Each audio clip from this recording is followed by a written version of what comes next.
You can't be afraid to verbalize your ignorance. That's holding you back. Give me an example. I can give you several, like investing. Like, you're telling me that if I put this money in here right now, I get 30x, 20x. What the f? Scam. I know a scam when I see one. Go find you another idiot, because it ain't happening over here, buddy.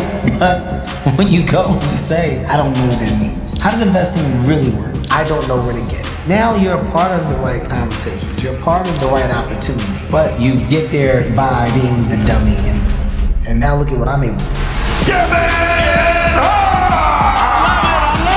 Kevin, it took 13 years from where you did your first stand-up to you having your moment, but why didn't you quit? Because of the lessons that my mom gave from being very scarred from my brother. So let's go back. I grew up in North Philadelphia. My brother sold the drugs. My dad was always from jail, out of jail. My mom wasn't gonna let that happen with me.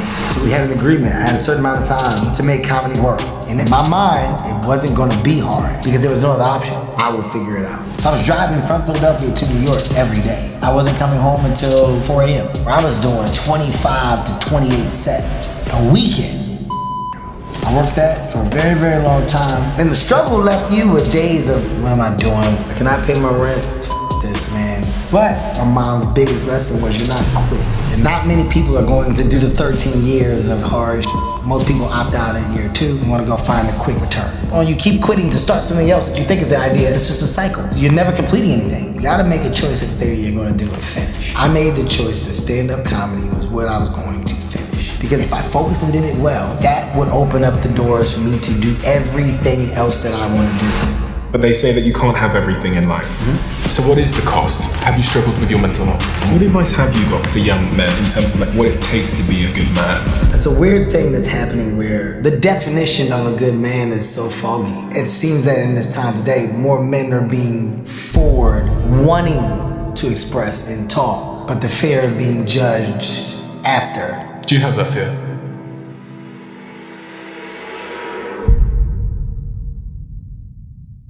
I see messages all the time in the comments section that some of you didn't realize you didn't subscribe. So if you could do me a favor and double check if you're a subscriber to this channel, that would be tremendously appreciated. It's the simple, it's the free thing that anybody that watches the show frequently can do to help us here, to keep everything going in this show, in the trajectory it's on. So please do double check if you've subscribed, and thank you so much, because in a strange way, you're part of our history and you're on this journey with us, and I appreciate you for that. So yeah, thank you. In so many ways, you're clearly an anomaly. For you to be the way that you are, there must be some kind of early context that people need to be aware of, a certain wiring or a cauldron that has sort of shaped you into who you are. What is that context that I need to understand? I'm a very driven individual, and I'm driven off of ideation. I like the fact that you can have thoughts, and if you're in love with the thoughts that you're having, you can be energized to bring those thoughts into a bigger reality. That's the real fuel to the brain for me. Do you think at the very core of you, that's what's motivating you? Because absolutely, that's like a process, but the outcome of that is success in all its forms. It's material success or failure. I mean, there is no success without failure. They go hand in hand, and with the failure comes amazing lessons. Adjustments, and you get sharper because of the shit that you've done wrong or that you didn't know to approach a certain way that you now know how to approach. So I embrace the concept of failure just as much as I embrace the win of success. Had I met you at 10 years old or 15 years old, how similar would you have looked in Not even close. Not even close. Not motivated to do the things that I didn't want to do. Not a good student, kind of fucking off school, the opportunities that come with school, the extracurricular activities that I didn't want to do that I was doing that my mom made me do. Hanging out was the thing. Hanging out was the luxury, it was the fun, and it wasn't available. My mom was strict. So I didn't have the luxury of doing all those things, which is why I wanted them more. I found this photo of your mother. Yeah, me and Nancy Hart. She was strict. Very strict. With me. My older brother, he had he had a little more leniency. He freedom, he curfew late at night. But my brother did all of the other stuff. My brother sold the drugs, did the smaller tiers of crime and stupid shit as a teenager, to where my mom felt like she wasn't gonna let that happen with me, so she was much more protective because of the mistakes she saw that she made with my brother. You see what I'm saying? So I got the short end of the stick. So I didn't have the curfew. I wasn't able to go hang out. I wasn't able to do all those things. So that's why I wanted that so much. So I rebelled in the spaces where you have to do this. And I was like, well, you don't let me do this, so I don't want to do this. So I kind of fucked off a lot of those opportunities. And your father? Henry Witherspoon, Spoonie G's, my guy. A fuck up in the eyes of most, but my dad, he didn't necessarily do the right things in life. Gang, crime, all of the shit, jail, in jail, out of jail, drugs. That environment that we were raised in, it's not like, the best environment for anyone, but it's an amazing environment for those that live in it because it's all we know. And the normalcy is the low. My mom strived for the higher side of it. My mom was education, degree, trying to get another degree, trying to get a master's. My mom was like always wanting to get better, always wanting to educate herself more because she felt that it was the biggest strength that nobody could control but her. And they separated? Yeah, they were never married. Never married? Never married. And did they physically separate at a certain point? I think my dad only lived in the house with me in like my really younger years. Like maybe from like 5 to 7, maybe 8 if I can remember. Like I didn't grow up with like my dad home. So when my mom was like, fuck that, you're out of here, it was over. Like my dad, he was a weekend dad, or every other weekend dad, or during the week stopped by. Then he was in and out of jail. Then he got on drugs. We didn't see him at all. How did you understand that as a kid? Like, how does a kid understand the dad coming and going, being in jail, drugs? You are a product of your environment, and in that environment, that's the norm. So when you say like, how did you understand that? Well, nobody had their dad. Yeah. Right? Like all my friends, our dads, like we see him when we see him, and we love him because that's what we thought that it should be. It's not like I'm going over a volume of homes where I'm seeing the father sit with the family and the mom, and they're doing dinner and they're having conversations, and they're, it's this happy household. I only had a couple of examples like that. I remember when I went over one of my friend's houses from the swim team, and I remember he had his own room. It was like crazy. You get to close the door and shit? Like, this is your space? Yeah, it's my room. I had a hallway. We ain't had a goddamn room. We had a hallway. My bed's in the hallway. Everything. You could always see me. This is where I am. Me and my brother right here in the hall on these bunk beds. My friend had grass. He had a backyard. This is fucking crazy. Yeah, we don't have none of this where we live. So because that is the norm, it never affected me, right? Like I was never taken back by the obstacles of our household. My mom and dad just didn't get along. It didn't work. All right, it is what it is. Did you have male role models at the time? I don't think that I was in the space of no when it comes to role model. Like at this time, like I didn't have the mindset of what a role model is or should be. I just had good people around me who acted as like parenting aides to my mother to help her because of her schedule. But I never remember at that age looking at other families like, oh, this is what I want, and this is what I'm striving to get or gain. Like it was shoulder shrug, a lot of shoulder shrugs. It wasn't until I got older that I think the lessons, I know, the lessons that my mom was kind of laying down started to click in differently. I mean, one of those lessons that your mother was trying to lay down can be seen in the Bible, 1000%. With this. There's a... Best story ever. Best story that I'm able to tell. She put something in the Bible that's hanging out there, as you can see. Checks, man. I couldn't pay my rent. I cannot pay my rent. I needed help. And she was like, well, I'm not helping you until you start reading the Bible. And I was like, Mom, I'm reading the Bible. I was lying. Just lying. I'm reading it. Come on, Mom, this is real. Mom, they're gonna kick me out. Are you reading your Bible? Yes. When you read your Bible, then talk to me. And she did this for like a while. And one day I was like, you know what, man, I was literally by myself. And I was like, what am I gonna do? I said, let me get this Bible. Read the Bible. And I opened up the Bible. And like my checks, rent, like multiple months of rent checks had fell out. And I was like, you know what? It's pretty amazing. Pretty amazing. And then I had to actually open the Bible and start reading the Bible. But that was her way of course, knowing that I'm lying, first of all, and B, giving me like one of the best lessons ever, you know.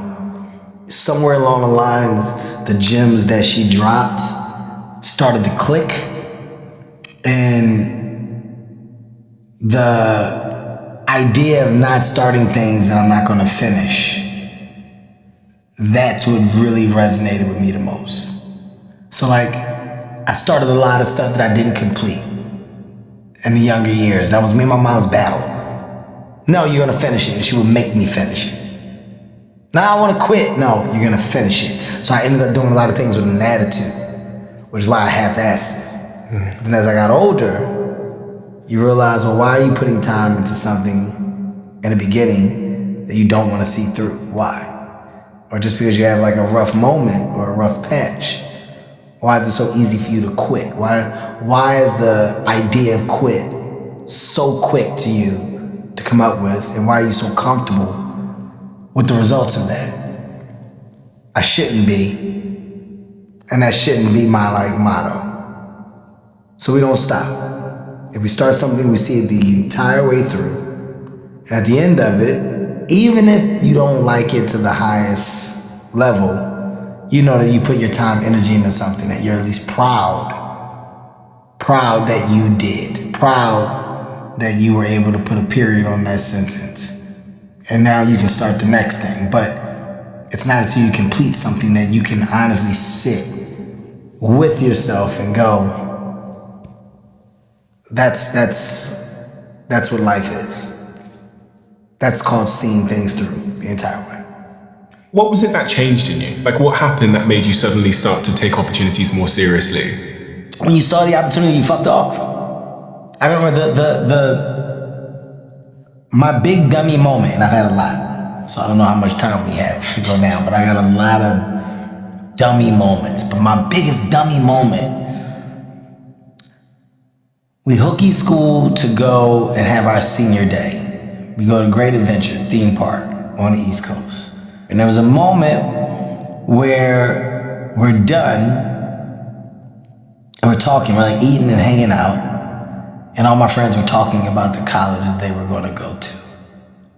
And they had already been accepted. They had already had letters and shit. When did y'all do this? When did everybody apply? When did you guys take the SAT? I took mine, but I rushed it because I wanted to get here. I wanted the hooky. Wait, how do you guys know where you're going already? I had no knowledge, no idea. All my friends went on to the next stage. They let me be the dummy by myself. And that's when it dawned on me that, like, nobody cares about you more than you should care about yourself. And nobody is giving you the roadmap to like the wins. You have to go find that information. You got to go discover it. You gotta want to get it. You gotta want to do it. And with the right help, the right word of knowledge, it can better help position you. But ultimately, you gotta want to do it. And me and just not wanting to do shit kind of put me in a really fucked up position early on. Was it finding your thing, that put some wind in your sails and made you more of a apparently sort of motivated individual? Because at some point you go from being that Kevin to the Kevin that can't stop working. Yeah, well, that was my light bulb moment. Okay. My light bulb moment was, look at what not applying myself got me. I feel like the dummy that doesn't know what he wants to do in his life. And now I'm at community college. I'm working as a lifeguard. I eventually went to go work for City Sports, which is a sneaker store. And I remember when I started working in the sneaker store, talked about this for years too. I was like, oh man, this is cool. This is what I want to do. I got the thing that I want to do. I was so excited that I went and got a job, found a job. I'll do this forever, and I'm going to make it to the highest level so I can have a career. So I become the manager, and after being the manager, I work for corporate. And this is something that I can build. Like, I was already spiraling because I got to figure out what I'm doing with the rest of my life. What is my life? Now I'm panicking. And I was flourishing in the space of sneaker sales, right? Education and college degree I don't have, but in the space of personality and sale, I was able to maneuver. This is it. This is my calling.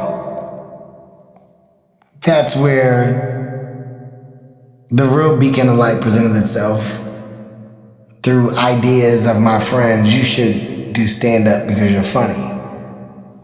You should try stand-up. Do you remember where you were when they said that to you? At my workplace. I'm working every day. I'm on the floor. And a colleague of yours at work?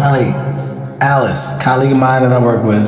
What did your brain think when she said that? Was it just blowing on a fire that was kind of already there, or was it lighting the fire? No, I think the fire was lit. Like I never thought about pursuing stand-up comedy prior to. Like, the idea came up, I was always funny, but I wasn't like, man, I gotta figure out how to become a comedian. That was never a thought. I knew that I was very funny, I knew that I was entertaining, I knew that I could make people laugh. I love being in the center of attention, I love the idea of a stage and a light. But that wasn't the thing. I wasn't like, I got it, and this is what it's gonna do. It was presented, and then I went and did the amateur night, and that's when I fell in love. Why did you like the stage and the light? And why did you like performing? The laugh. Why? There's nothing better than the laugh. There's nothing better than being on stage, having the bright light, and the only energy of good that you're able to take away from what you're doing is the laugh.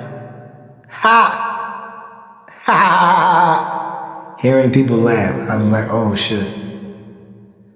That feels different. Why? This is energizing. This is like... How does it make you feel about you? I feel like I'm doing a service of good. If I can make people feel better, if I can brighten up your day, it's a service of good. That means I'm like a shepherd of some sort. I am responsible for making people feel better. Oh my God, that means in success, I can bring people to one destination. Everybody can share a moment and a laugh and all relate that it came from me. Oh my God, this can get global. This can get bigger. Well, this is starting to change now. Oh wow, wait, this has opened up doors for me to do this or that or this or that. It all started with the laugh. It all started with the stage. So you went to that comedy show. I was looking at some of those early clips of you performing. It's funny because I think this is the early 2000s. Okay. But I mean, you probably...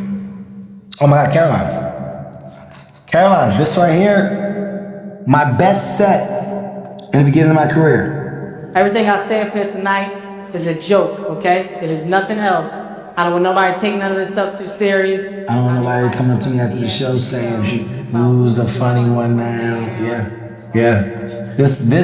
That tape. So that was when, you know, the thing I needed was a tape. And the reason why I needed the tape was so that I could send it to the other comedy clubs so that they can have an example of me, my talent, and then dictate or judge if I can get a live audition in person. And how old are you at that point? Oh my God, right there, I'm like 18, 19. That's crazy. 18, 19 years old. Because that clip is so funny. I watched it this morning and I was dying. If you could understand the feeling of getting off that stage, having a good set, and then them putting the tape in my hand, it was gold. I got it. I got a good tape. I gotta go make copies of my tape, and I just gotta send them to everybody. I just used to, because it was value. It was value. Started getting in comedy clubs, started getting auditions, started getting more. Oh my God, Kevin's up for an audition, movie audition, casting directors, they all got that tape. Everybody got that tape. From that period onwards, from 18 to, let's say, to your early 20s, you were at this point a very motivated individual. You were working hard. You were focused. Very. And what was when you speak to your mum and your dad at this point about comedy, do they think that's a serious career? My dad, not as much, because I didn't really talk to my dad through these years. That's my dad was kind of dealing with his world of issues. My mom, we had an agreement. I had a certain amount of time to make comedy make sense and figure out a way to support myself. If I didn't do it, then I had to go with my mom's idea, which was education and getting a job while getting my education. My plan didn't involve college. I'm out, I'm done. No more community. This is what I want to do. I got it. I've never been more excited about my future. This is it for me. How you gonna make your money, Kevin? I'm gonna figure it out. How you gonna figure it out? I'm gonna figure it out though. I'm just gonna go down to the comedy clubs, and I've been winning the amateur nights. I think the amateur nights can help me pay for my rent because I was winning the amateur nights. I won a bunch of them in a row. In my mind, it wasn't hard. It wasn't gonna be hard because there was no other option. All my eggs were in this basket, and I was very happy with that choice. I put every last egg in this thing. Nothing else matters but this. I promise you, I will figure it out. Can you draw me a picture? If your career was a graph, okay, so I'm gonna say here is 18 years old and you're 46 now. So you're 46 now. This is the axis of this graph. And on this axis we have, let's say, success.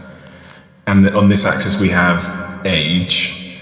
Can you draw me a line that shows how success and age. Okay, so success for me, knowing what I want to do in life comes here. Yeah. All right. Now figuring out how to get to like money, revenue, just supporting yourself through telling a joke. Man, let's go here for a second. We flatlining. Okay, like I'm making people laugh.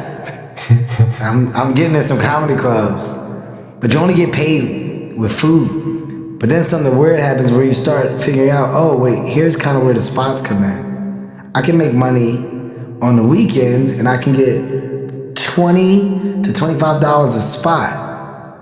So rather than doing one spot, I would do, let's just say in a weekend, I got to the point where I was doing 25 to 28 sets a weekend. Wow. Well, I started making $500 a week, $400 a week. How many years in is this that you started making $500? 18, let's say 22. Yeah. So I was driving from Philadelphia to New York every day. But because of that, now you gotta get into a comedy festival. All right, so now let's start to go here because we did these spots for a while, but then I got a comedy festival. Oh shit. I got a comedy festival. That's when the industry saw me. Who's this new guy? Who's this guy with all this energy? Who's this fucking guy? This guy here, he's got something. All right, so I started meetings, general meetings, and now I get a holding deal. So let's go up a little bit. I think it was ABC, they gave me like 250 grand. So they're holding you in hopes they get something. Nothing happened, so we're flatlining here. Now I'm just waiting for the phone to ring. That's how this works. What if I want to create my own thing? Create a show. Oh my God, show gets picked up. I create something else. They decide to do it. Oh shit, there's a pattern. I can do that as much as I want. I can treat that just how I was treating the spots and stuff in New York. I'm out. I'm moving to LA. No plan, no nothing. Flatline. I'm here. I just did it. I just came and moved out. Fuck, man, this is weird. I don't like this.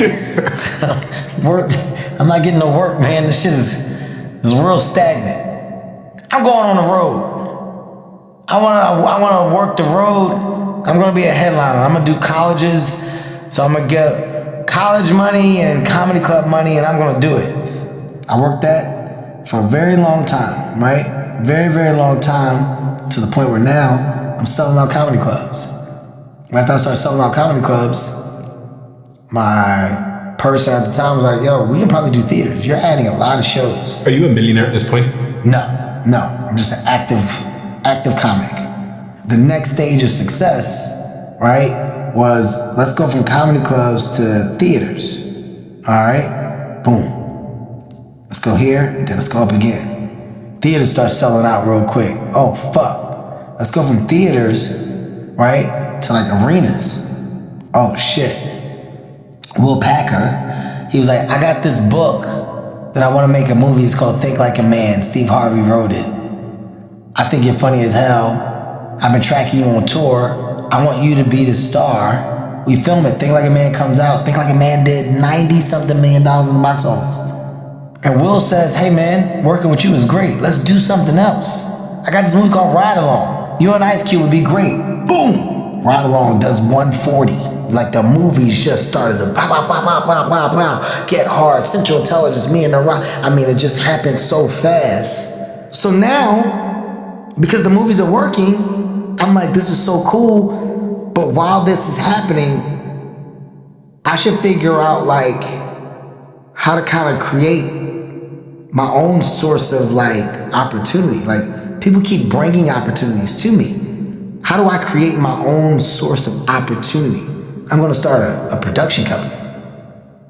I need to start developing. But now I'm like, I created that, let's create something else. So then I say, let's go like Hartbeat Ventures and let's do a VC. Oh man, I'm creating a bunch of stuff. Hey, these entities around me, it's all happening because of my likeness. My likeness allows me to get in these rooms and start relationships and put myself in a position to make deals and create long-term revenue. How do I get more of that? Wow. Like NASCAR, people attach themselves to the car that they think is doing the best.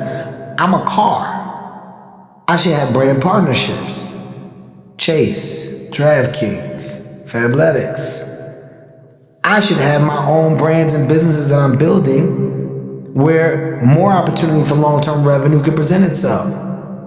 Grand Coromino, wine, spirits. Now, oh wow, I've grabbed this concept of business control ownership and mirrored it with Kevin's drive and entertainment and visibility. Leverage that to get me into the rooms where I may not be as visible or as strong, but once I'm embedded into these environments, I can bring them value. I can help amplify or uplift their brands, their products. So my case study of Fabletics, of DraftKings before I got there versus after I got there. Chase, financial literacy, like C4, like these are things where I'm now, well, I'm not just a partner, I'm an owner, I'm an endorser, I'm an ambassador. Oh wow, this is where the real money is made. The ecosystem of life. How do you put yourself in a position to be a part of everyday movement in life? You're looking at things at a much granular scale. And now I go way back here to when I was like not really focusing, not thinking about life, not thinking about how things connect, I'm now able to tap into the lessons that my mom gave. And I'm like, all good things that happen when they're supposed to, but now I'm poised and polished enough with a mindset that understands, well, I don't want to start something that I'm not going to finish.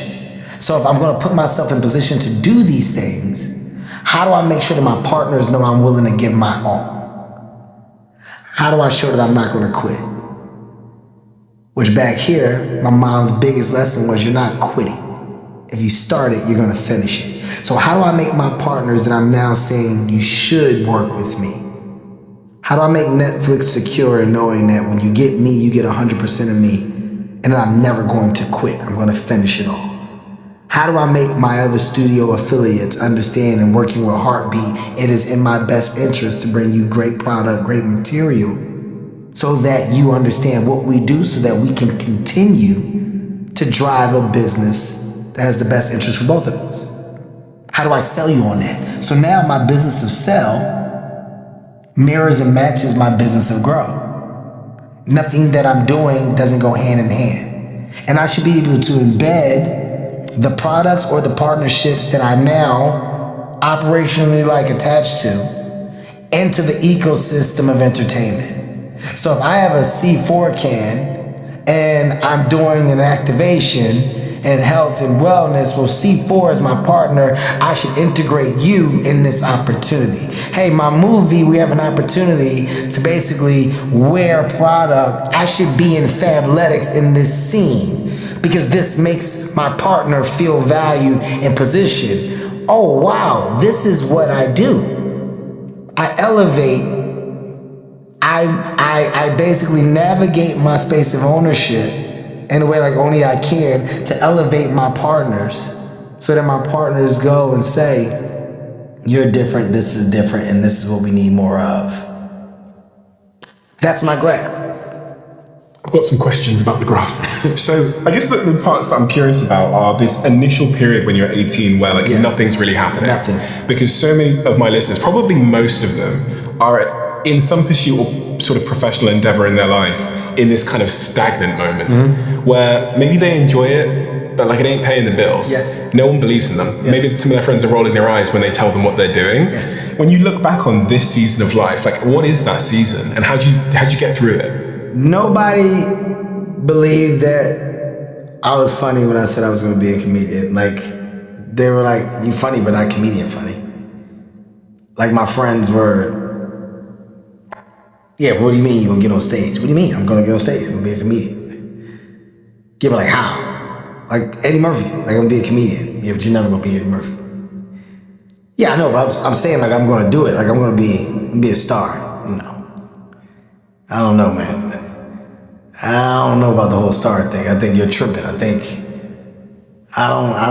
don't think that's it. Nobody has the confidence in the decisions that you're making for yourself like you do. So if you're waiting for that to connect in the beginning stages, it may or may not. If it doesn't, it shouldn't prevent you from following through on whatever the line of go is for you. The money is never coming fast. We're in a time today where this generation has found ways to make money in an entrepreneurial manner that we've never seen before. The social media machine and how this generation navigates that machine to find revenue and to own is unbelievable. That didn't exist. We didn't have it. In my time, we didn't have that. We just had the struggle. And the struggle left you with days of literally sitting in the living room going, what the fuck, man? So why didn't you quit? Because no money, everyone's doubting it.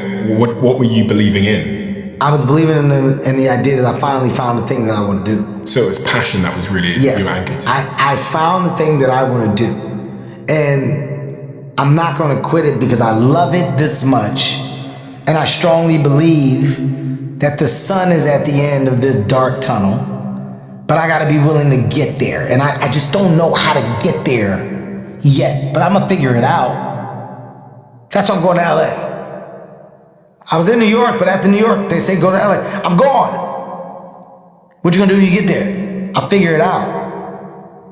I can always get on the plane and fly where I gotta go for stand-up if that's the case. I can always go and make money doing stand-up if I have to, but I'm not gonna get to the star by just doing that. I gotta go there. I gotta get close to it. I gotta smell it. I gotta feel it. I gotta find out where the people are that are trying to do it too. I gotta get acting classes. I gotta get around the Hollywood. Like, what is Hollywood? I gotta get there.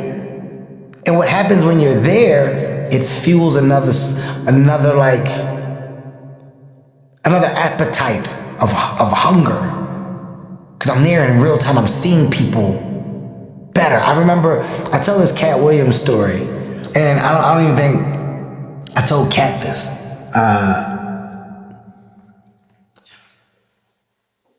There was a moment where I was opening for Cat Williams, and I remember being at the BET Comedy Awards, and I'm in attendance, and this is like, you know, I'd had a couple of shots at some things, but they just, you know, the things weren't sticking. Like the pilots that I thought were gonna hit weren't gonna hit.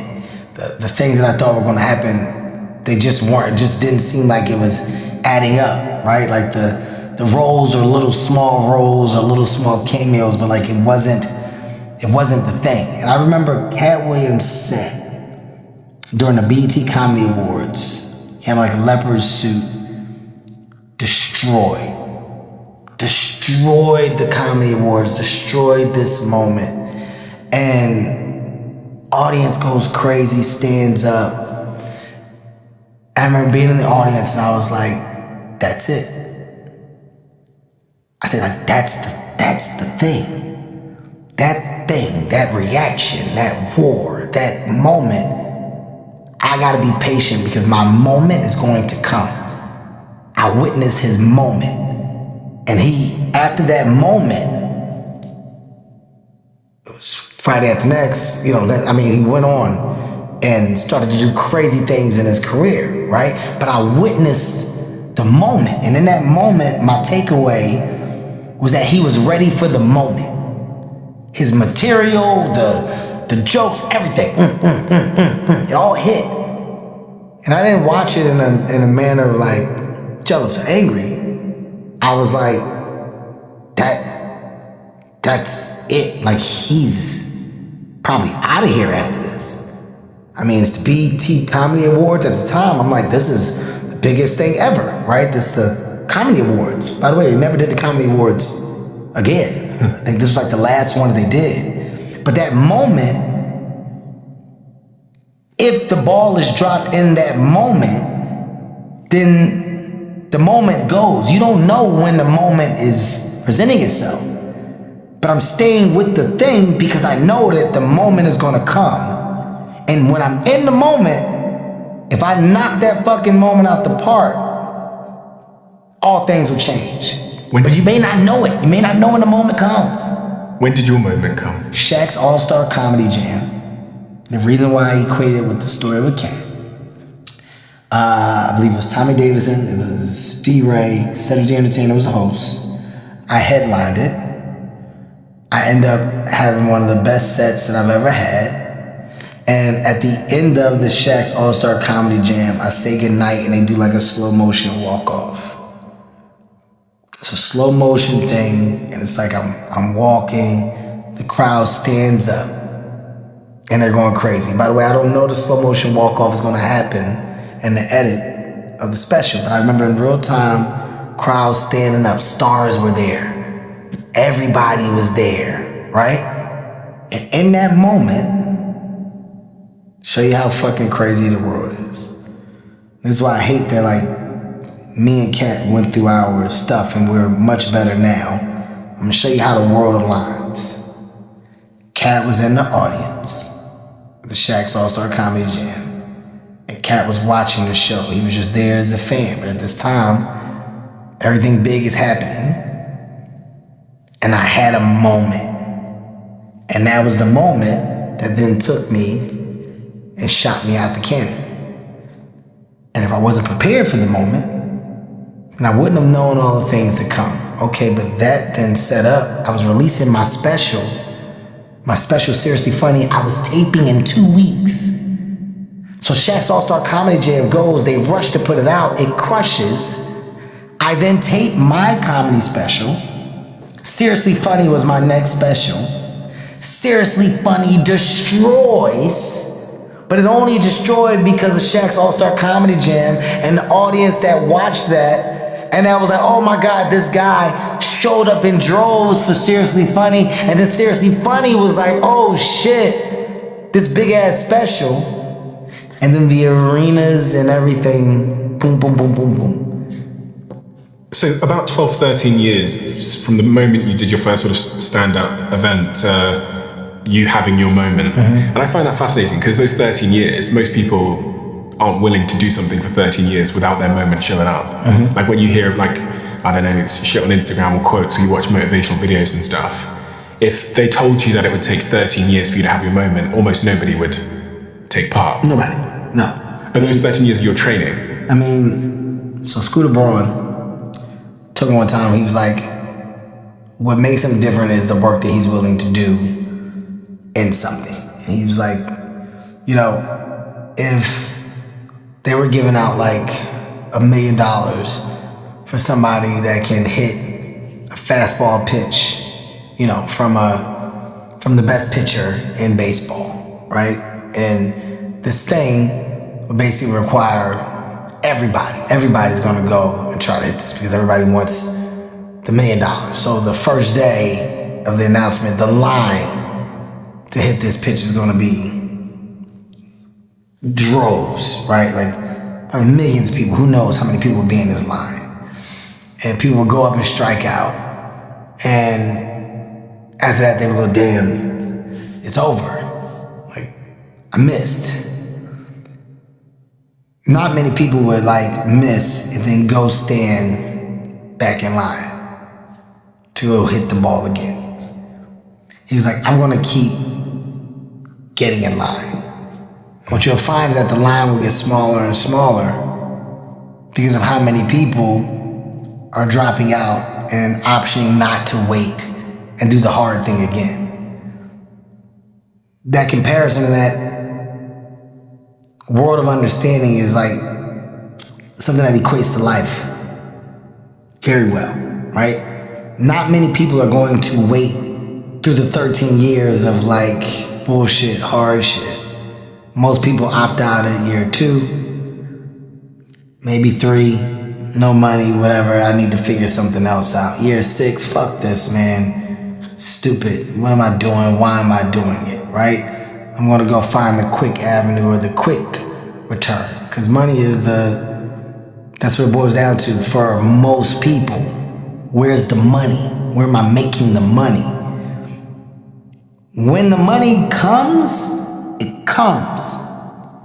What you find is that it's not hard to make money. Once you start making money, you learn how to make money. Like it comes with education, it comes with understanding, and it comes with a better resource of mind that makes you go, no, I'm gonna do this, and I'm gonna build this, and I'm gonna go here, I'm gonna meet, I'm gonna present, I have an idea, I'm gonna pitch it. Like you're now a much better machine because you understand. Money is no longer the thing that you think it was when you get to it. But getting to it, to get that understanding, you lose the pack. You lose the pack because the pack is like, I want it here. And because it didn't show up here, I gotta go figure out a new thing to do that's gonna give it to me here. And they gotta recycle, like... They lose focus. Yes, you're never completing anything. You never finish nothing. So the thing that you think you're focusing on, you keep quitting to start something else that you think is the idea, and it's just a cycle. It's a cycle. Don't you notice that people come up to... I notice this a lot with young entrepreneurs, especially those that aren't having success. They start one thing. When they come and tell you what they do, they tell you 17 things. 17. None of them have ever worked, but they say 17 things. And they think that doing more things is increasing the probability of success. 1,000%. Where it's the opposite. It's the opposite. It's the thing that you actually thought of that you are going to put 100% of your mind and focus into to complete. And then after that, you're able to pick it apart and take the good, the bad, the whatever, and either restart that thing again to improve it, or make a decision to do something else, but you finished. I made the choice that stand-up comedy was what I was going to finish. I made a choice that becoming a good comic and a good headliner, if I focused and did it well, that would open up the doors for me to do everything else that I want to do. If I don't have that, how do I expect to get in? I was speaking to Evan at Snapchat, and he was talking about T-shaped people. So you have like a broad understanding of a lot of things, but then you're like really deep on one particular thing. And that one particular thing is almost, I guess you could see it as like screw that gets you into the industries. So for me, mine would have originally been marketing, but I was able to use that like deep expertise to then launch this media business, because it's still the same game of marketing that I did for 15 years. I was able to go into like the stock market because they really needed to understand marketing. And it was that deep expertise in one thing that was my leverage in all of these really interesting rooms. And it's kind of what you were saying at the start. Like you had this deep expertise, this deep IP experience value that allowed you to like break in as an investor and then to production and all these other areas. I mean, the value for me, it was self. But the value of self and understanding of how to truly control and operate that and navigate that correctly, that's a world of its own. So the bigger that the star gets, the brighter that the star shines. If you are paying attention, it's only positioning you to go in places where people say, oh my God, I know you. And where you can shake a hand, but the interest of just knowing you because of the place from the star, it allows a moment for the conversation of, so what is it that you do?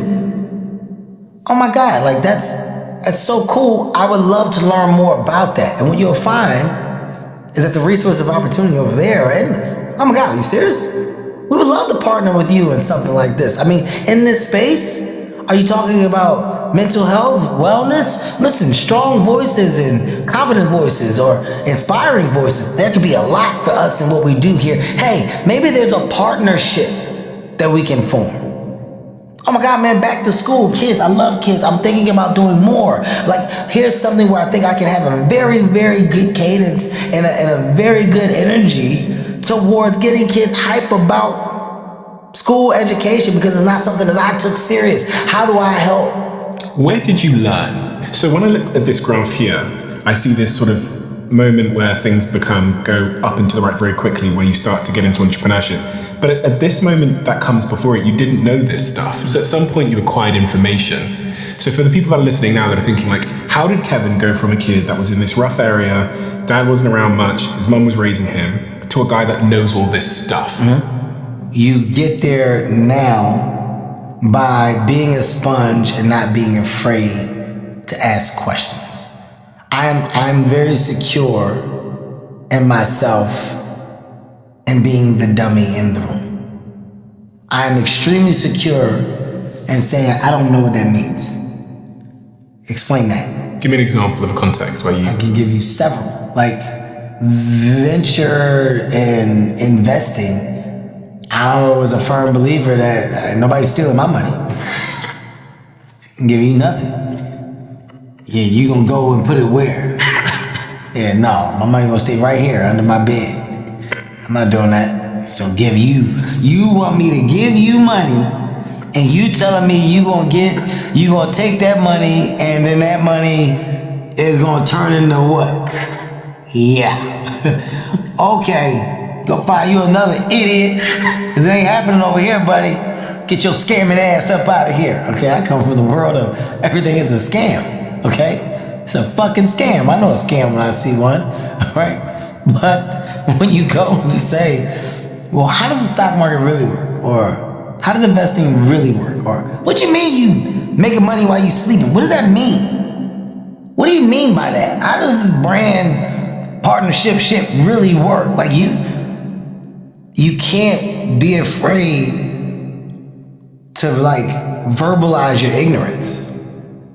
And the bigger problem which I'm sure a lot of your viewers have, is like insecurely, like just being quiet about the shit that they don't know. As if you're gonna figure it out because someday, one day, somebody's gonna go, hey, you look like you need to know. It'll never happen that way.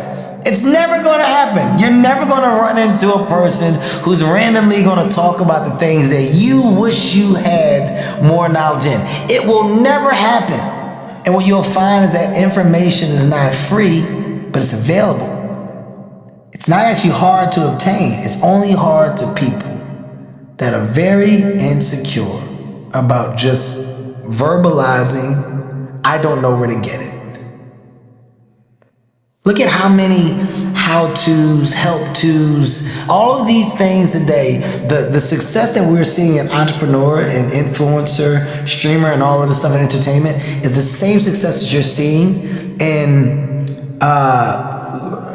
we can call them motivational speakers, how-to experts, step 1 through 5 and what to do. The idea of I'm here to service you and give you the information that you don't know is available. So let me tell you how to get it. Here's where I'm going to help you. 3 easy steps to making sure that you can. And I don't care if you want to go to the world of athletics, or you want to go to corporate, or you want to go to entertainment. Like, you can break it down. Golf, do you know how much money is being made in a game of golf? Because you got millions of people that are trying to give people information on how to better improve your golf swing. Cause I don't want to say out loud that my swing ain't shit, but I don't know, man. I keep coming down on top of the ball. Why the fuck am I coming down on top of the ball? I don't know what's happening. And some people would rather go out in their backyard every day, hit the same ball, and just ask somebody, hey man, any way that you can tell me how to come? Like what? How you get that bitch in the air? So now people online go, well, we're just gonna put it out here.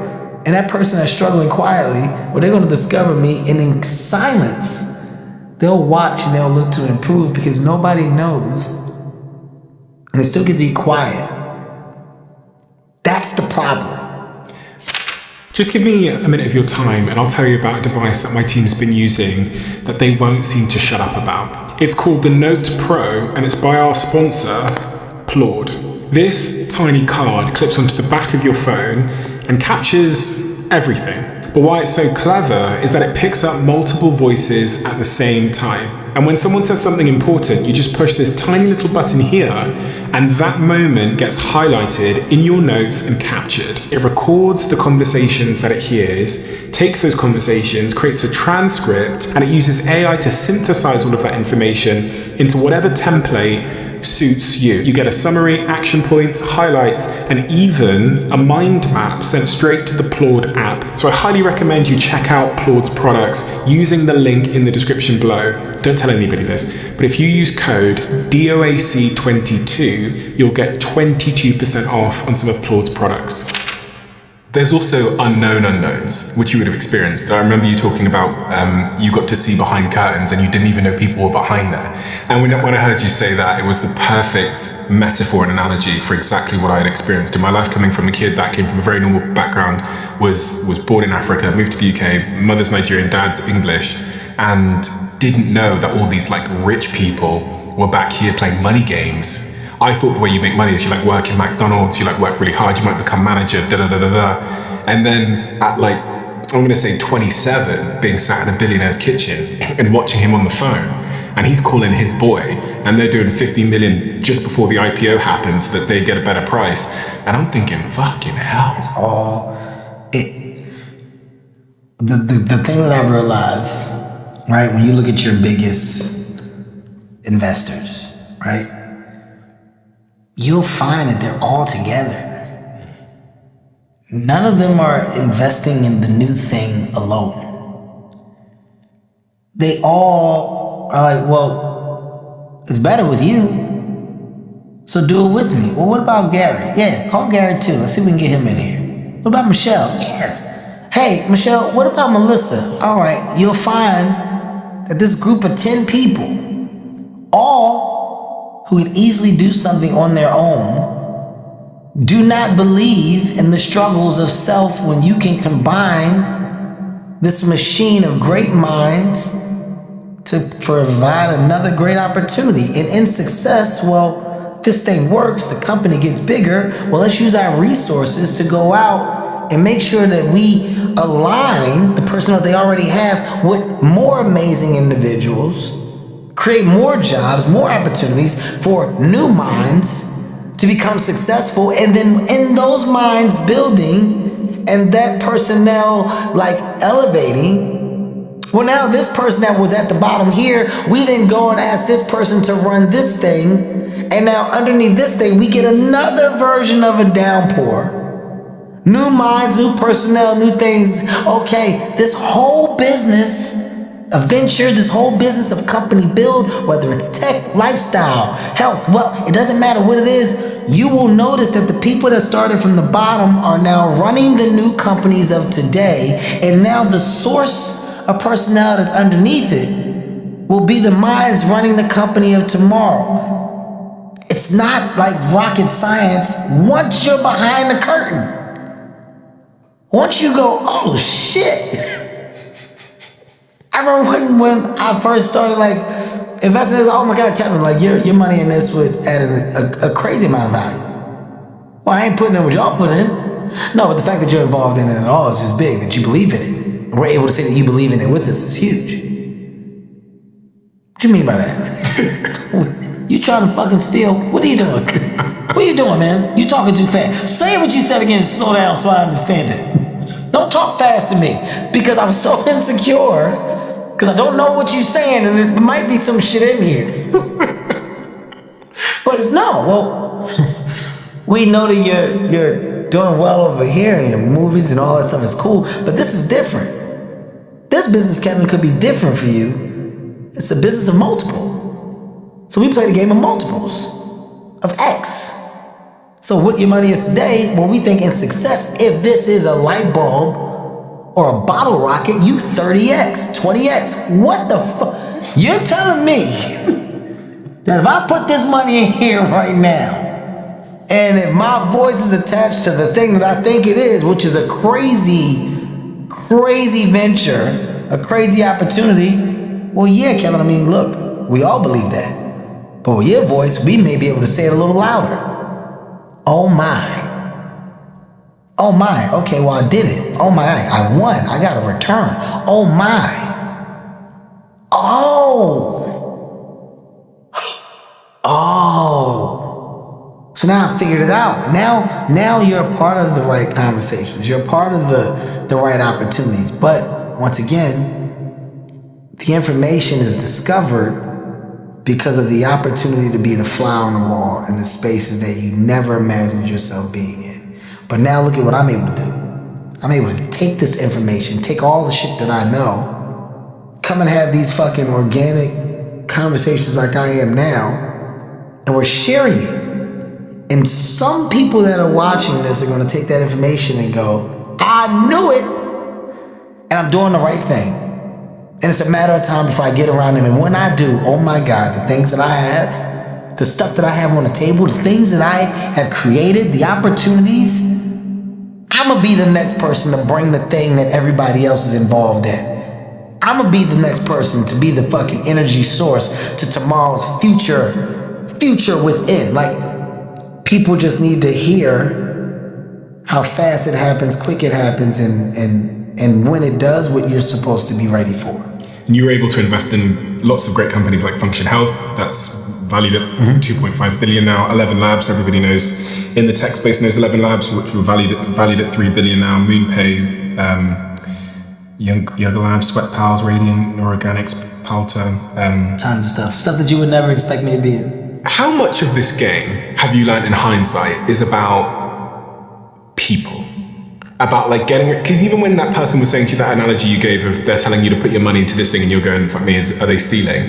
You're gonna have to lean on someone you trust, like someone in your circle that you know.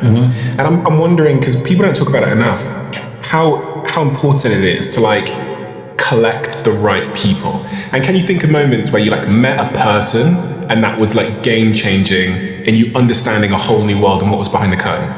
All of my people could see this. I'm just gonna be extremely transparent. Like before you get to the right people, you run through wrong people. And with wrong people, you can go like, they're wrong, they don't work, I gotta get somebody else. Or you can grow with people. I'm a believer of the grow, right? Like, I think it's dope when we can all say we started a certain way, but we're ending up in a completely different space. Along that journey of growth, some people won't make it. You can be patient and you can want the best for some, but they might not want the same for themselves. So because of that, the fall off presents itself to be a little more consistent than what it should be, right? Mm-hmm. But in business, what you'll find is that the emotions can be your worst asset. Having emotions in business, attached to business, can be everything but beneficial to the business. So the more that I was able to detach my emotions from the world of one and understand that the things that I'm doing are to better position the business and the people that have worked so hard to help this business get to where it is today, I have a service to them as well. How do I bring in the right valuable assets to put us in a bigger position to win? Sometimes you gotta let go of things that you thought would be the thing, but you can climax. You can get to a place where it's a ceiling. You're like, we're not getting past the ceiling unless we go get the right people, unless we go get the correct personnel. So I'm a firm believer in talent. I'm a firm believer in rewarding those that do a job and that can do a job at a high level. But the only way that you realize that is to get out of the way. I had to learn to stop trying to control everything, stop trying to do everything, stop trying to be the one with my hands in everything, and put people in a position to do the thing that they've been hired to do and do it well. But the patience that you have to have in learning people and dealing with people is a talent within itself. I want to say, like, at this stage, I'm more of a hard drive of other people's issues or problems than I am a person. I am a hard drive of, can I talk to you? I want to tell you what's going on. I have an issue with, hey man, look, I'm trying to do this. I don't know what they're trying to do. Here's what I'm trying to do. And you have to be a positive source of solution all day, every day. Because if you're talking to do anything but solve, then you shouldn't be in the chair of control. So I am solution driven every single day because I am faced with a new problem attached to the ecosystem and the community that I built underneath me of how to navigate or how to better navigate in the world, because everybody's trying to do something to prove that they're worthy of the seat or seats that they have or that they want. So every day, you're dealing with a board of shuffle and a new board of opportunity. And drama. And every day, you're telling people, not now, in time, slow up. I hear you. We'll deal with it. Let's all talk together. Communication is key. Let's table this and make sure everybody's on the same page. You're saying things 5 and 6 times because you have to make sure that you're the best example of what you're speaking. So every day, the thing that you never thought would come into play is communication and like the ability to fucking give great dialogue in the hopes of getting the return of effort and work. So now you're going back to ground zero when you were with your mom and you were with your friends in the early days of life. What was the thing that I told you I did very well? I connected with everybody. In the lunchroom, I was at everybody's table. Didn't matter who you were, what race, didn't matter. In this space of now business and corporation, If everybody doesn't feel like they can trust or believe or follow my direction, my vision, something about what I'm doing is wrong. How does one build an empire that relies on people when they naturally don't come from a place of that information? So they might have trust issues. Like you were referring to these kind of trust issues, like, wait a minute, you're trying to steal my money. You've got this big empire, lots of different verticals within Hartbeat and your companies and your personal IP. You're gonna have to be trusting a lot of other people with your wealth, with your business, and with your children's inheritance. And I hear so many of these stories of, I trusted a guy and I lost everything. Especially in the like black community. It's a major fact. But we're also a community that gets taken advantage of because of the lack of knowledge, right? We get fucked over more than we don't because, all right, well, it says here that you're a lawyer and that you have my best interests. All right, it says that you're my manager and you have my best interests. All right, well, you read the paperwork? All right, you read the contract and it's good? And I'm just signing, right? My ignorance doesn't mean that I'm lazy. My ignorance means that I believe you. And I don't know to second guess or second check or to hire or onboard people to second guess, to second check, to show me fine print, fine line, because it's impossible. I can't get fucked. Because you said. Well, yeah, I can't, but you said. Go back to the emotions and why I say emotions had to be removed. I'm gonna have somebody look at this just so I know that it is what it is. Oh, I wouldn't lie to you, I know. But it's in the best nature of business just for me to make sure that my eyes, that I have, lay eyes on it and they can just say what you just said, but just make sure I understand it correctly. Yeah, but you don't have to do that. There's nothing against you. It's just a practice that I have within the way that I now approach business. And anything that you do, it's never personal. I don't take offense to anything that you want to check or background check on me. You should. It's business. I think that we don't get a fair level of understanding for our fuck-ups, for our mishaps, of how the road presented itself for somebody to take from me. So when I'm recovering from the take, well, you got to start at a safe space. My space was never safe because they're sharks, so they focus on the fucking prey. The young talent in the music business is prey. So the sharks see the young talent, whichever one gets there first has an opportunity to fucking give me the presentation of the world and make it bells, whistles, and candy.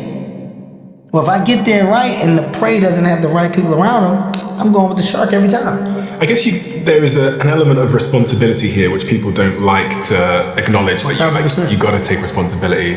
I signed bad contracts in my career and I look back at 20 years, I go fucking, I lost a lot there, but that was on me. And if I don't take responsibility, then it's going to happen again. But there's also, you'll know a lot of people that become victims. I don't think it's the worst thing, right? Like when it happens early on, like I got a lot of friends that are in the music business, a lot of artists that are now independent artists that control and own their labels and are doing much better at this position than they were when they were signed underneath the big thing and they were getting taken, but after finding out how it was and why it was, they said, I'm gonna go create my own. Like, when you look at the biggest labels that are independent and you look at the artists that fall underneath these independent labels, well, you'll look at a blueprint of people following the person that was like in front of them and what they said. But it was only because they learned the business of the business, right? Like, so being a part of a business that's just succeeding and you being embedded into it and just being the work for hire that just follows the suit of what they say, well, that's not smart if you have an opportunity to mirror what they're doing and create your own. So what I do like within a culture is a lot of the artists that are independent or that are now like able to say I have my own version, whether it's studio, production company, label, independent label, whether it's own line of product that they share ownership with. Like, people are now learning to follow and repeat what the conglomerates are doing. I can use a conglomerate and I can take your machine and create a small version of a machine underneath yours and partner with you and give you a piece of my machine, but it allows me to own. I can leverage the bank of opportunity and consumer that you have here under this brand. What's the cost though? Because, you know, you're incredibly successful. You've got all this empire of companies and businesses and ventures you've started. They say that you can't have everything in life, especially not at the same time. So what is the cost of this pursuit? Because time. Is your ambition like insatiable? Yes. It just won't, you couldn't switch it off if you wanted to. And does that not make you feel like you're being dragged versus being driven? You for sure have your days. I'm absolutely stressed out. I'm stressed the fuck out on the daily, but I operate within stress. Are you happy? I'm 1000% happy, but I'm stressed out with the concept of I have to do. If your life ended now, God forbid, do you think if you found out today that it was ending, you would reflect on it and say, do you know, I think I might have had things in the wrong order? Would there be any misprioritization in hindsight if today was the day? If life ended today, I could cross my legs comfortably and be okay that it's time. I did it correctly. I made sure that I applied myself to the best of my ability. I tried my best to put those that I loved in a better position so that they could see more and do more. My last name and my family name is much stronger today than it was yesterday. The idea of the world is something that I was able to see and understand better because I was blessed and fortunate enough to travel and meet so many. People are made to we're here to embrace, we're here to love, we're here to share. I was an energy source of good to bring people closer together through all things that I've done. So it all connects, and I'm okay. I'm okay with if it stopped, it stopped. What I'm not okay with is while I have the bandwidth of good health, fucking great mind, strong fucking mind concept, and I can go, I can do it, I can get there. I'm not okay with wasting that time. I'm not okay with wasting my time of good and I can do, and I'm strong enough to connect at a very high level. My star is bright, which allows me to go and get into these spaces. If I wait for this to dim out and I try to get into these spaces, what if I can't? Is there always a fear because of where you came from that the Absolutely. stuff might dim? Absolutely. You can't be unrealistic. Nothing is going to last forever. Nothing. I don't give a fuck who you are. It's not true. You can recreate and you can figure out ways to find success again and again. But the one thing that you were winning in, you're not gonna win in it forever, right? I love talking about my guy, man, Hove and Michael Rubin, two great friends, but two good examples of recreation, amplification, and step repeat, right? Successful rapper, albums. Some albums Hov will never make again. Some will, you don't look at them all like they are all the best. Some you think are better than others, but the fight to be the thing that you were when it was at your highest is a driving factor to get you, but then as a talent, you let go of that because you become comfortable with knowing that I'm never gonna create that again.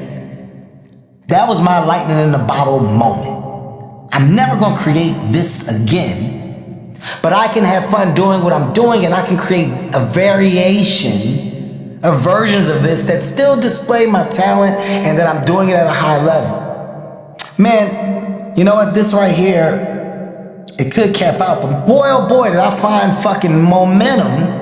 And now the movies, or in Hove's case is the example I was using, he then found momentum and, well, this thing. The Rockefeller thing, him, Dame, created this thing, and then the artist underneath the thing, and the progression of the artist underneath that brand that started to go bow, bow. Kanye, bow. State Property, Beanie Siegel, bow, bow, bow. Rihanna, all these people, bow. Now this thing was so dope that we were able to create other people. That's more energy. So now I don't need the brand. I'm looking at the product of a valuable asset that we created that's premium enough to display that the talent that comes from underneath us is strong fucking talent, and we do amazing things. Now my business, because of this business, well, this business becomes great too. Ace of Spades and Deuce and all. Oh shit, the value, the exit, the return.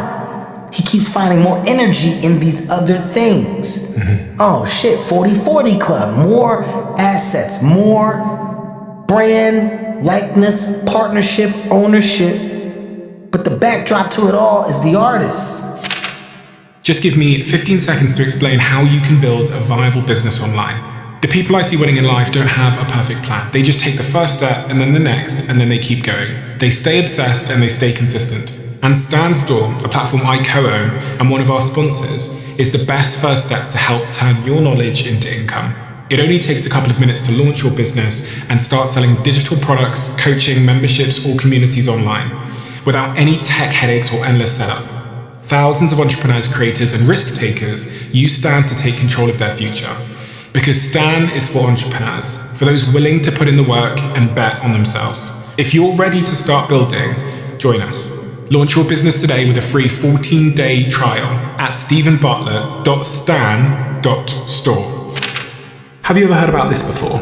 This thing I'm holding in my hands now. This is called Ketone IQ. Their website is ketone.com. You've heard me on this podcast talking about the fact that I stay much of the year in a ketogenic state, which is a highly restricted diet. And the reason I do that is plentyfold. One of them is I spend hours and hours talking to people for a living. So I want to make sure my brain is firing in an optimal way. And the other reason that I do the ketogenic diet is because I just feel better. So when I discovered this, which is what they call an exogenous ketone product, where you can drink it and it increases your blood's ketone levels, I was blown away. I contacted them, I met them, I invested extremely heavily into their company, and I've become a co-owner of the company accordingly, and they sponsor this show now. So if you want to try this out for yourself, I recommend you try it. Just visit ketone.com/Stephen and you'll get 30% off your first subscription order. You'll also get a free gift with your second shipment. That's ketone.com/Stephen. Your show's called Your New, well, it's not new necessarily. I actually saw it in London. Me and my girlfriend were near the front row when you came and did acting my age in London. The show was absolutely hilarious and we were dying of laughter, and it's coming to Netflix Monday the 24th of November, so if you're listening now you've got to go and watch it. But the title of the show, Acting My Age, what do you mean acting my age, and why now? You gotta grow up. I think it's like one of the toughest things in life is just realizing like what grow up actually means, right? And like you can be an adult, but still not embrace what being an adult actually is. And when it's time to grow up, you start sacrificing the shit that the younger version of you with less responsibilities thrived and flourished off of in it. You realize that a lot of that shit gets thrown on the back burner and is no longer important because you're fucking getting older and some shit just isn't the same, right? Like, I just made a decision to let go of a certain version of life and embrace my age and all the fun that comes with it. What about being a man? It's confusing. I think it's more confusing than ever for many to be a man, and we often talk about this masculinity crisis where men have less male friends than ever before. The stats are pretty shocking on this. Suicidation is 300 to 400% higher in men. There's a college degree gap. For every 2 men who earn a bachelor's degree in the US, 3 women do. There's a workforce dropout rate, which is pretty terrifying. Millions of prime-age men between the age of 24 and 50 are no longer in the labour force, representing an almost 10% drop. Being a man is tough these days for a bunch of different reasons. You got a plethora. A plethora of reasons. Yes. It's not straightforward. Yes. Polluted waters is what I call it. Extremely polluted waters. What advice have you got for young men in terms of like what it takes to be a good man? I think the definition of a good man is so foggy today, right? And I'm a firm believer that change comes within time. So I'll start by saying that, and I understand that, nothing should stay the same. Everything should evolve. When it's evolving, the conversation of a man and what makes a man is weird. It's like, it's not evolving, right? And I was raised on a foundation of a leader or leadership, and I think rest in peace to my dad. It's fucked up of a road that my dad had. My dad's later years were driven from accountability. I'm aware of what I didn't do. I'm aware of the mistakes that I made. And I'm aware of what I should have did much better. I can't change those things, but I would love to try to be the best grandfather or grandparent that I can be. Kevin, I love you and I love your brother, but I can't go back. I can only say I'm sorry. And I wish I could. You don't have to. The grandkids are your focus. And if you can be the dopest example of a grandpop to them, then that's the win for me at this point. But his accountability in that moment is what I remember the most about my father and love the most, because leadership or lack thereof put me in a position to say, I don't want to do that. I want to do this. And not because my dad is the worst, but fuck, man, if he didn't do these things wrong, back to tying shit in, I wouldn't know how to do them right. So now I got 2 boys, and I want to make sure that my example of man to my sons is leadership, responsibility, it's accountability. Emotions? I'm not against emotions, but I am a student of everybody has problems. There's not a shortage of problems. So the weight of the world that you feel is the heaviest for you may not come close to what the weight of the world is for you. And I think in sharing your emotions and having an opportunity to voice or offload them, extremely important. But you also are in a world where, weakness can at some point in time be taken advantage of, right? You are in the world of prey and sharks, as I presented earlier. And it doesn't mean that your emotions don't matter, because they do. It means that you also have to be smart and aware, right? And what are you ultimately trying your best to become? And what are you ultimately trying to be the best example for yourself first, and then others for? I don't mind being weak, but I talk to my kids. I talk to them and I voice, your dad deals with struggles that you'll never know about, because I don't want you to have to feel the burden of them. It's my job to try my best to make life easier for you, so that you can go on and do way more than I ever have. It's my job to give you the opportunities to learn shit that I never knew that I could learn at this stage. But I'm going to make sure that I communicate with you differently than I was communicated with. I'm not gonna let you fuck off and take advantage of the things that you have as resources at your fingertips. I'm not gonna let you tell me the things that you think you should do because you feel, when I know right now at this stage in your life what's best for you. That's my format of parenting, and it doesn't mean it's the same for others. But for the man that I am, I know the type of man that I want my kids to be based off of what my outcome was and is. And I think that if I correctly position them to simply understand, in your older age, you make whatever decisions you want. I'm your father, I'm gonna love you regardless. Has no care or worry to me. I wanna know that I did my job for what I was supposed to control. And I wanna know that our conversations and our dialogue was always straight up and straightforward enough to where you were comfortable to talk to me, and you were comfortable and feeling like your father has your best interest. That's, for me, that's my makeup. And in the time today, my makeup doesn't have to fit yours. And I'm okay with that. And I'm okay with yours being whatever it is for you. But I think we're in a time today where society wants to fight with one another about, it's just too much of like, well, if you don't see it my way, then you're dumb. Yeah. And that's, I think that's why the conversation has gotten so inconsistent and polluted. That's my personal opinion and my side of information attached to it. So hopefully, you know, your viewers can hear that and understand that and know it's okay with not being okay with my choice. Mm-hmm. It's okay. Kevin, we have a closing tradition where the last guest leaves a question for the next, not knowing who they're leaving it for. The question left for you is, what is the advice you got as an adult that had the most significant impact on your life? I'm gonna go to the best piece of advice came from Chris Rock, where Chris Rock told me early in my comedy career, he says, his exact word is, you don't just wanna make niggas laugh. The world is so much bigger than your block or your neighborhood. He said, get out the country. Get out the country and figure out a way to make the world laugh.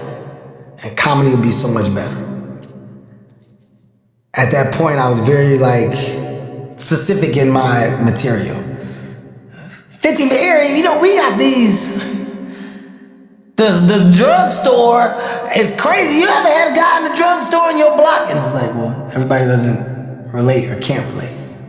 How do you broaden it? How do you open it up so that you're never changing your material or who you are? Everywhere you go in the world, people can laugh and you never have to adjust.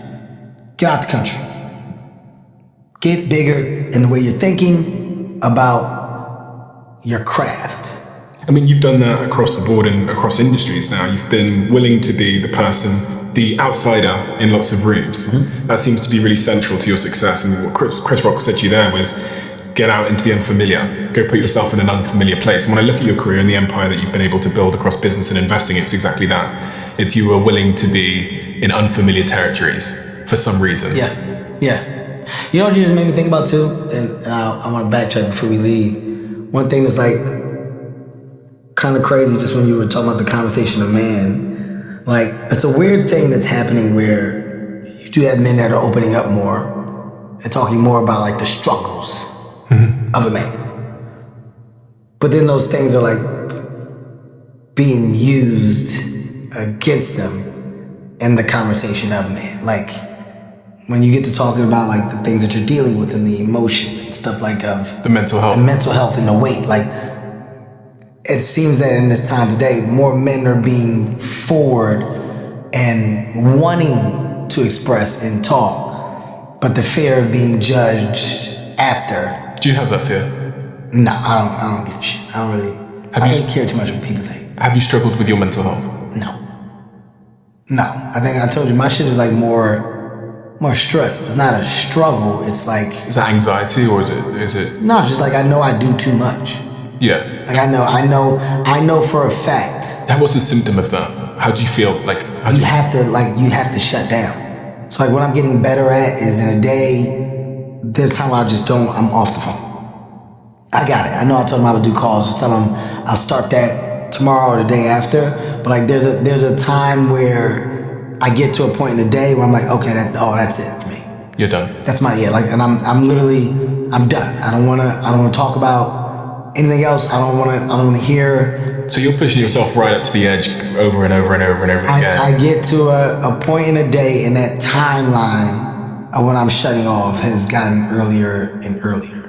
Whereas before it was, wee hours of the night and I'm still on the phone figuring it out. And all day you just been racing and racing and racing. So I think the older that I've gotten, I've realized more and more that's not healthy. The healthy side comes with silence for a second. Like you need some silence. And ride in the car by yourself, no music. Sounds a bit like a disease. No, you need silence. Do you know what I mean by it sounds a bit like a disease? Because this is something that's taking you to a point where it's kind of hurting you a little bit. And I can relate, so it's not like I'm passing judgment because you just described my entire life. You're not going to be as present with your loved ones. You're not going to be as present in your relationship. I know you're married. You've got 4 kids. How are you ever going to be truly present when your brain is Yes. But also, how do you become comfortable with being okay with people not understanding? That's the trick. I hate to say it bluntly. Yeah. I used to have such a high level of give a fuck attached to how you felt about my decisions that were best for me. Oh God, I don't want to say it because then they're gonna feel like I'm not doing it. It's gonna be crazy. I'll just do it. Because I'm thinking more about you than I'm thinking about me. Right? I'm putting everybody before me. I'm putting everybody's needs, everybody's wants, everybody's reasons, all before me. Nobody is thinking about the volume of dialogue that I'm delivering on a day-to-day basis and how much of that happens over and over again. Nobody's thinking about it. So the day that I became comfortable with going, I don't really give a fuck if they understand or not. I'm done. I know, but they feel it's really important. You got to do it today. I'll talk to them tomorrow. Nothing's going to happen. Nothing's going to change from this time to that time. You have to get to a point to where you actually get that and are okay with that. Because if not, you're constantly putting all of the shit from outside there on your table and your plate's always full. You're never finishing your fucking plate because you're just constantly, people just keep coming and dumping more shit on it. So imagine that. Imagine if people just keep telling you keep eating. You just keep getting full. Eventually you can't fucking breathe and you bust. It's no different from your mind. And more today than ever, you're seeing more people pop from mental overload, man. People aren't crazy. I hate this whole crazy motherfucker, you crazy. It's motherfuckers are just popping. It's too much. When they snap, they snap. That's not what I'm saying. I'm seeing a chick. You're God damn, man. You crazy? No, you're not. Motherfuckers just popped. But you got the money to go chill in Bali. I'm going. But you don't. I have the money to not go chill in Bali. I have the money to say I'm not talking anymore today. That's the difference. It's not about the vacation. It's not about the trip. I'm not talking anymore today. So the people and the resources I put around me to help me do your job. What happens next for you? We sit here in 10 years' time, it all went well. What happened? I think in 10 years' time, if I'm able to sit on a stool at a comedy club with 30 people and do material and enjoy my craft, and it's little small hole-in-the-wall comedy clubs wherever I'm living at the time, and I do it maybe twice a week, and I golf, and I spend time with my kids and hopefully their kids. I'm a grandpa, and we're able to look through photo albums of Remember When, and mailbox money is attached to things that I've built that are operating and functioning on its own. That's my version of success. Kevin, thank you. Thank you, man. Thank you so much for all the, you talked about how you've made people's lives happier and made people more connected, etc. And that's exactly the impact you've had on me. I remember the first time I watched one of your comedy specials and watched you on stage was when I was going through a very tough part of my life. I was lonely, I was in this room in Manchester, I'm probably 18 years old at the time, and I'm trying to figure out my career and my future. Things are hard, and I think like pirating your pirating your comedy specials was that little moment of escapism. It was that little moment of joy in my day. And so you're that for so many millions of people that you'll never get to meet. You brought so much joy to families. You brought families together. You brought me and my girlfriend out to come and see you in the Royal Albert Hall. And also I've seen you in New York City when you did, I think it was Madison Square Garden here as well, on that square stage. You're a source of joy and connectivity. And if the world ever needed that energy right now, it needs it now more than ever. I humbly appreciate you and thank you. This was amazing, man. And I think you're doing a service of good. And what you're providing for the masses is necessary. So don't stop. Keep going, man. Thank you so much. All right. Thank you so much. Appreciate it.